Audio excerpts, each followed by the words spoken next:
Fine would be a history who spoke as Earth does, clearly in front of the sun. A history about those who have filled with trees the desert river's banks, the sides of the mountains up to the restless sea. About those who haven't let sadness bore man to tears or let him starve. A history that knew how these men have built their homes, filled with children like birds' nests, and how every suburb has wanted a temple to speak to the stars its soul's dialect. A history that wiped away useless ivies to expose a marvelous stone wall.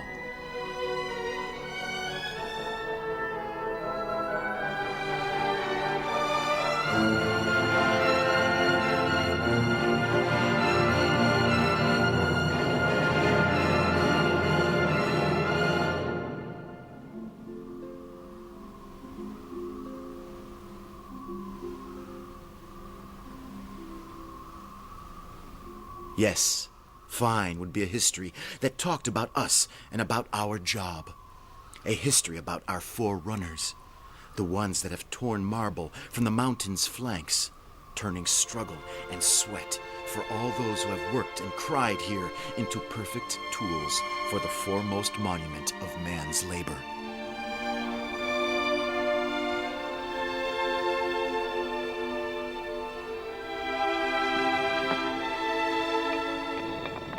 The whole world knows our marble.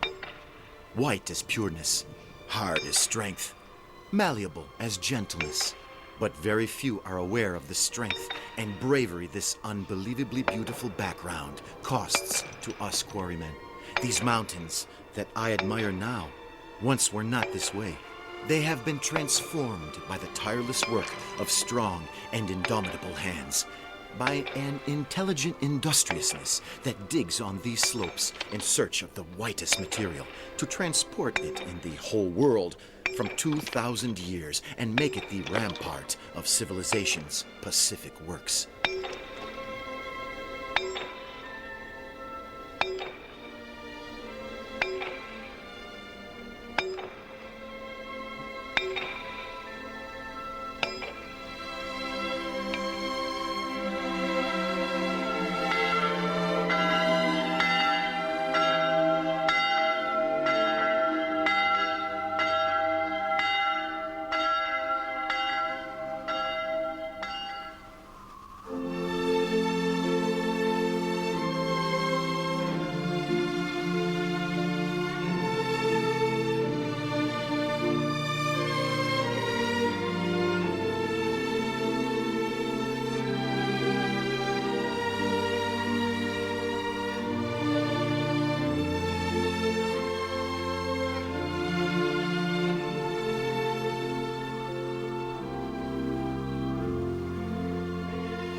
A man doesn't work only for bread, because bread can also be stolen, and he can steal even more than bread.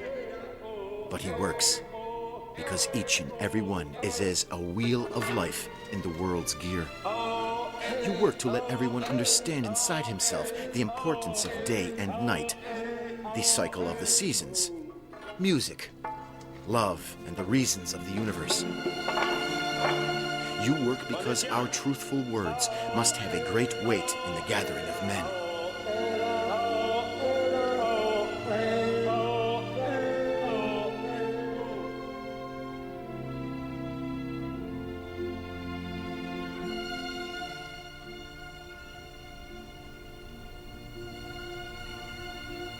The quarryman's job is a true relationship of love with nature, a love that is passed on between father and son, as it is passed on by the history that these tortured walls tell to all those who want to listen to this history.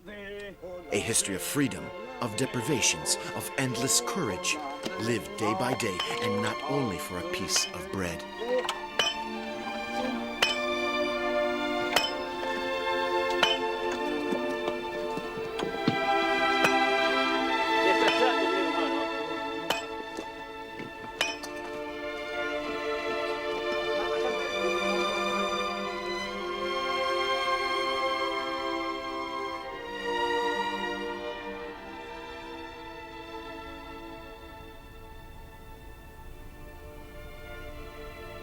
I have always been a lizzatore, one that together with other components of a team had the task to transport the block of marble once detached by the wall from the quarry down the valley up to the loading square.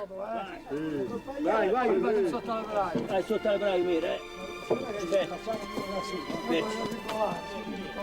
Gli alpini, li ammazza in carito. La capanna. No. Oh! Oh! Boom!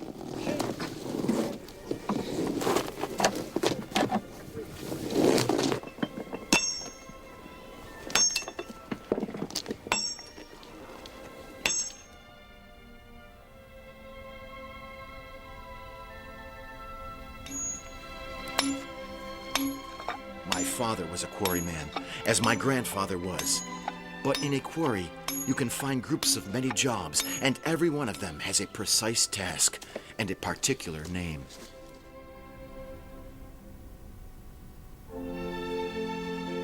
Once there was the bagashis, young boys that worked in the quarry, making the humblest jobs, waiting to become quarrymen themselves.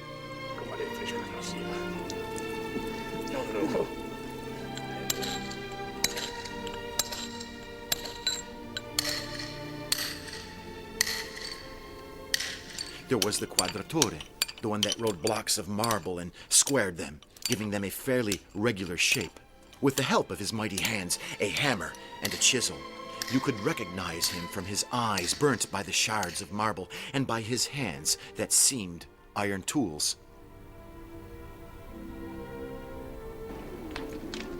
Then there was the teccaiolo, that took his name from the tecchia, or roof, the tallest point of the marble quarry.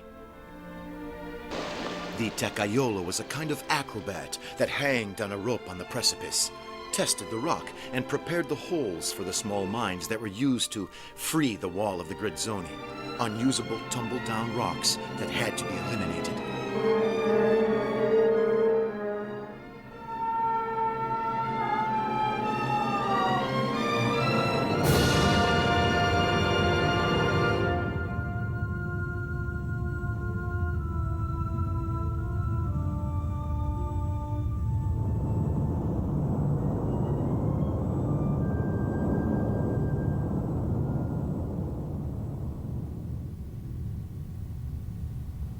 When the block of marble, detached by the wall, had been made more regular, here began the work of the lizzatori, and therefore the transportations phase. It seems like yesterday, when I went down from the steep slopes. With that load impossible to control, and the slang of my companions still echoes in my mind. Dai, dai, dai. Oh! Oh!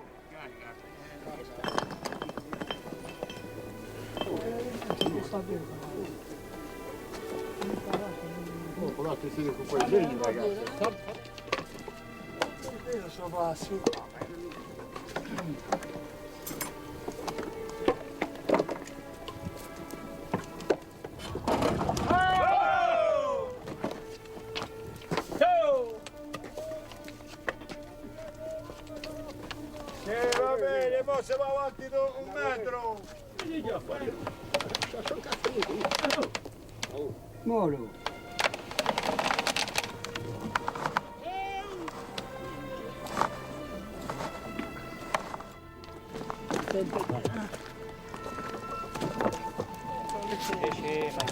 Con lui, ho capito, ma che tra con lui.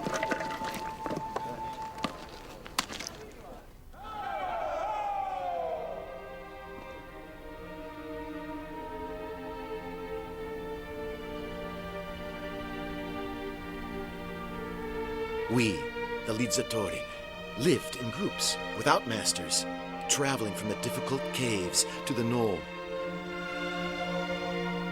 The marble is a delicate material, friable, yet it arrived down perfectly intact. Those who don't know our job look for the road among the mountains that made possible this kind of transport, but there are none. only a slightly clearer strip among the heaps of debris, like the trail of an angel. But quarrymen knew how to make the load plane smoother than a snowflake over the beechwood slide, between a song and a moan of effort, braked by a cry and by steel cables.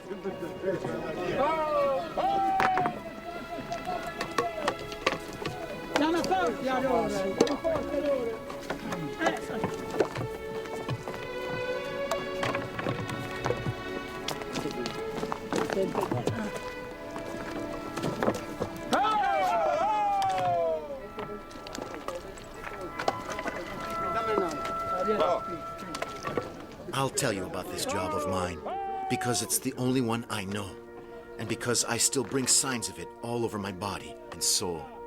And through this, I want to remember the job of all quarrymen, different figures, yet united by a single thread, the thread of work, woven of courage. It was only hope soaked with sweat from dusk to climb and come down the Apuanes. Mountains generous of marble, but avid of job.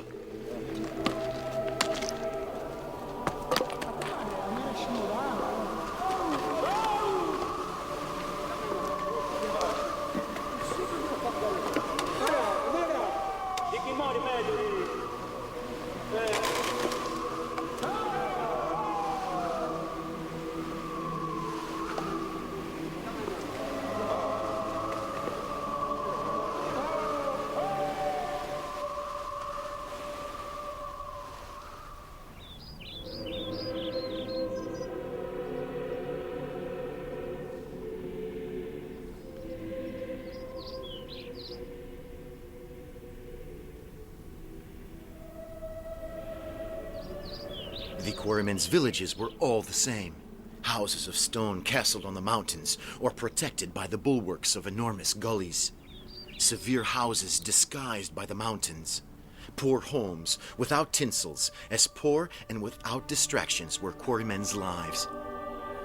Always decorous as quarrymen used to work very hard and to prefer facts to words.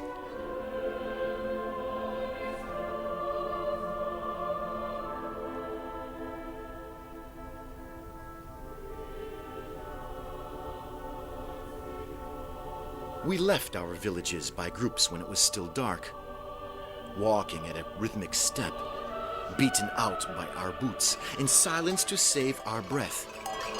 As in a small procession, we left our homes to pass through non-existent paths, from the bottom up to the top of the mountain.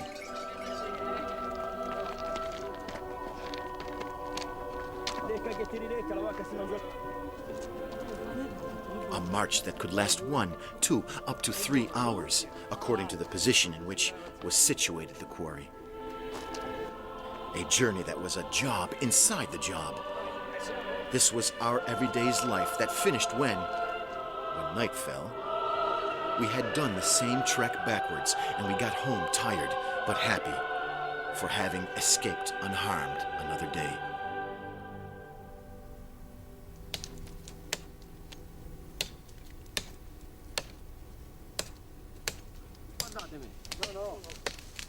The Litsa began with cutting beech trees. Its trunks would be used to form a kind of the beechwood slope, precisely the Litsa, on which would be leaned the block of marble to bring it down to the valley. I have experimented myself that beech trees for the Litsa must be cut with crescent moon, not to jeopardize its duration. In fact, if this shrewdness wasn't observed, the wood decayed earlier and lasted less, forcing men to additional and avoidable works. I still remember my beech trees last cut in a foggy and cold morning at an altitude of approximately 4,000 feet, choosing the best stems with my companions, the straighter ones, first climbing up like a chamois along steep ridges, and then coming down, laden as donkeys with the generous woods, like acrobats walking on an invisible rope above precipices and steep cliffs, seeming irresponsible, but in fact all well aware to risk our lives every minute, a foot in fault, a banal distraction. You get used to this as well, to ignore the danger that became a habit.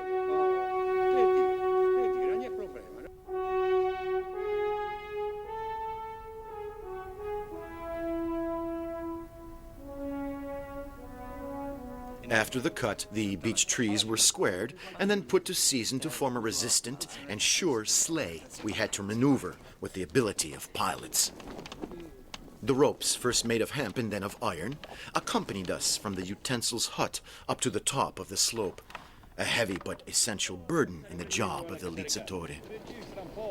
Agile snakes over our shoulders that should be twisted around the piedi to drive the sleigh down the hill.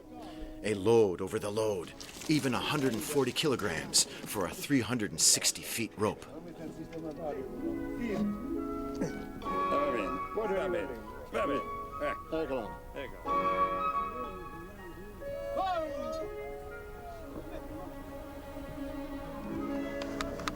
The piedi, the safety poles of the lizzatore, disseminated along the street of Lizza, following wise mathematic rules, were used to drive the descent along with the hands, the arms, and the cries. The Capolizza was the captain. We were all under his orders. He had to bring the ship back safely to harbor.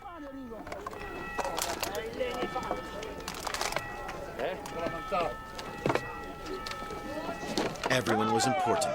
15, 13 men for every slide, all busy to soak, to throw, to hold, to direct the precious material, all holding their breath.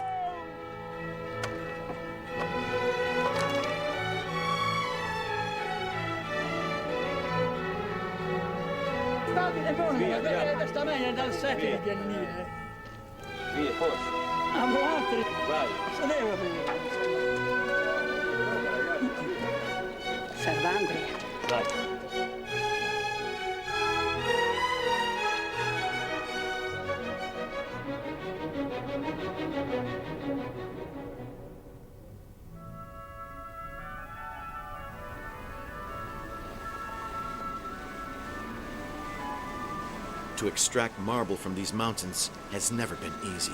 But with the advent of machines, of roads open to heavy traffic, and to great technology, perhaps now everything is simpler. These improvements have changed the job, and also its rhythm.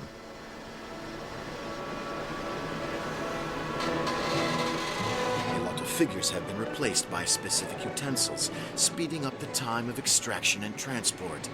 Now in the quarry, all you can hear is the noise of bulldozers, pneumatic hammers, and machines with enormous blades that achieve in an hour the job of 100 men.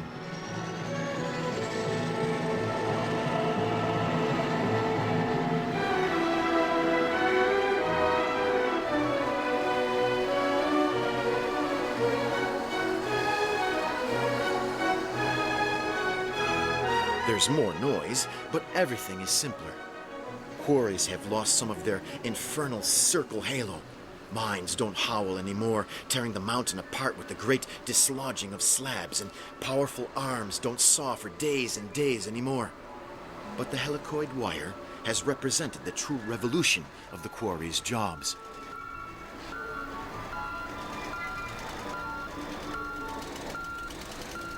Now you don't see anymore the white outlines of the oxen that drag the 2- or 4-wheeled wooden carriages that transported blocks of marble. No more cries of cattlemen, but the noise of hundreds of machines, trucks, mechanical shovels, all driven by experienced men that transport every day tons and tons of blocks to the harbor, to workshops, to sawmills that represent the flagships of modern local industry. Their brands are well known because these firms have built works of endless prestige all over the world.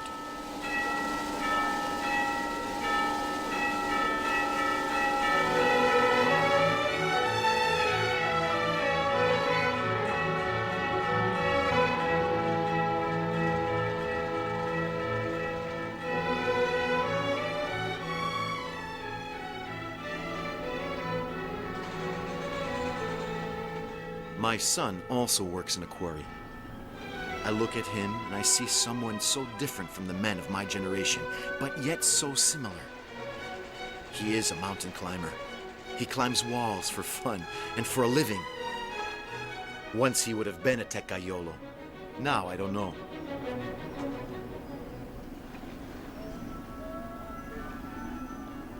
He works in a cooperative.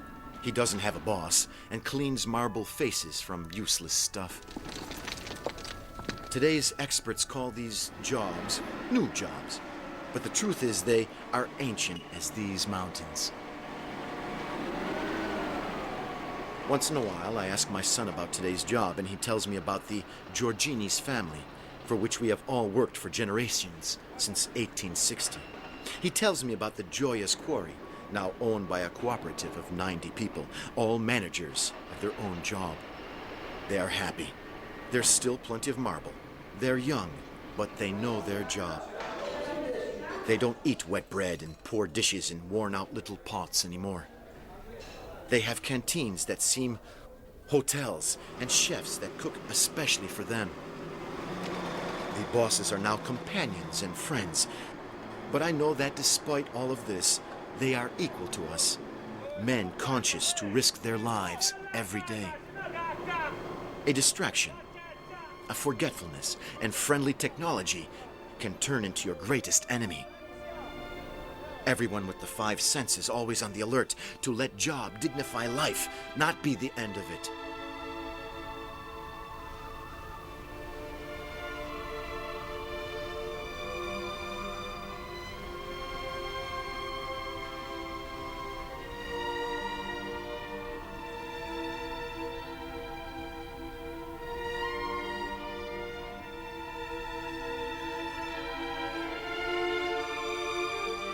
My companions call me the Alpino because my passion for these mountains doesn't lessen with time. I love silence, not the one caused by void, but by a vital fullness made of sky, earth, and sun. I often come here now as a tourist, but I still seek with my eyes the signs of the abandoned quarries, those where I have worked so hard. Little by little, vegetation is taking possession of its early belongings, healing ancient wounds and covering them with a green and vital sap. And my eyes, that has not yet forgotten those inlets, those fierce slants, as if they were the features of the beloved woman, find it hard to locate the difficult paths of our slide. Those were desperate and unthinkable enterprises. But every Lizzatori knew that from his ability depended the bread for many people.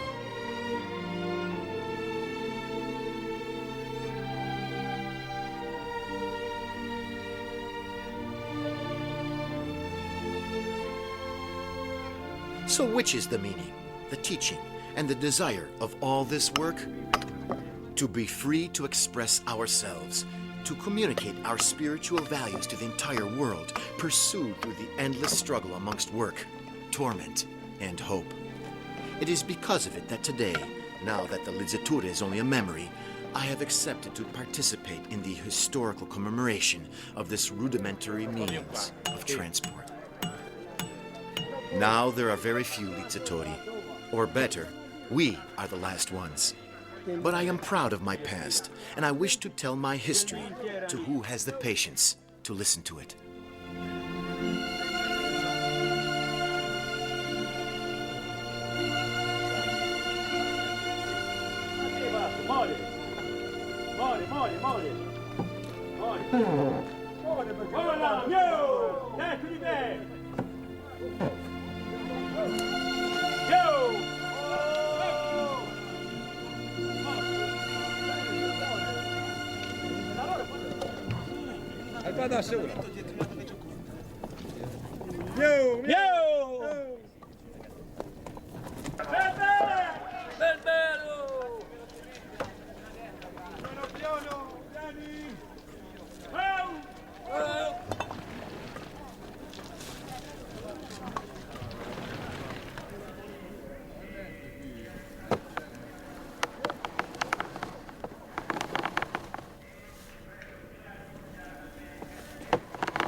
Mettilo quello lì, questo qui lì.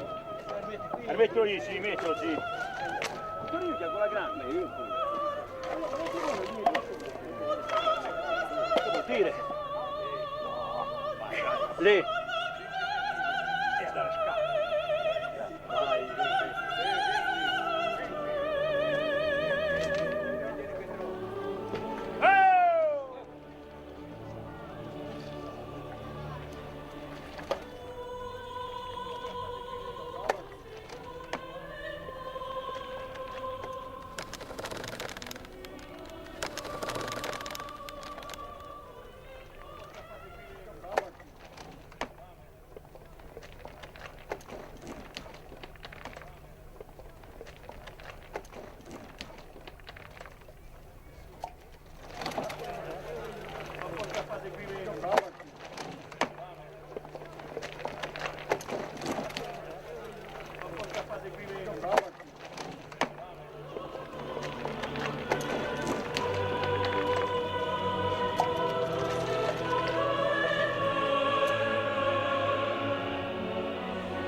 Bello.